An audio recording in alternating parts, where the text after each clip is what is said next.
ابو هريره رضی الله تعالی عنہ مرض په زیات شو وفات کېدلو چې وفات کېدلو نو فبکا است په جړه باندې شو ځن کدن په وخت نو فسئل عن ذلك چاته تاسو کو ابو هريره ولی جاړي ابو هريره رضی الله تعالی عنہ هغه صحابي دی چې د ټول زیات احادیث جمع کړي دي کمالي صحابي دی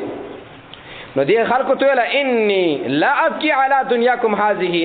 زری پټو مټو کورنو سینه جاړم په دې ځان پویا کوي ورته تاسو بساله دنیا په جاړلا ولکن ابکی علی بعد سفر وقله زادی په دې باندې جاړم چې سفر ډیر زیات وګد دی او تو خره سره نشته زما خیرت او عمل می کم دی عمل می نشته ورونو هغه انسان چې محمد رسول الله صلی الله علیه وسلم لیدل یقیني جنتی انسان دی مونږ ته دین را رسول د ټولو نه غټ عالم د دې دنیا ټول علما را جمع کا ابو هريره رضی الله عنه ته نه رسی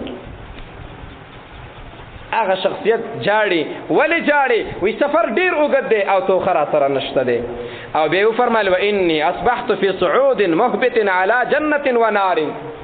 زه په دې باندې جاړم چې سبب د جهنم ته زما او که سبب د جهنم ته زما او که جنت ته بزم ما ته هیڅ پته نه لګیږي حالت را روان دي کوم طرف ته به زما تشکیل کیږي ولا ادري الى ايهما يؤخذ بي هیڅ پته نشته زما په سره د کوم باره کیږي دومره د عمل ډیری و سره دي او به جنت او جهنم کې فکر ده چې کوم طرف ته بزم مؤمنان ورونو د الله په مخ کې تواضع او عاجزي په کار ده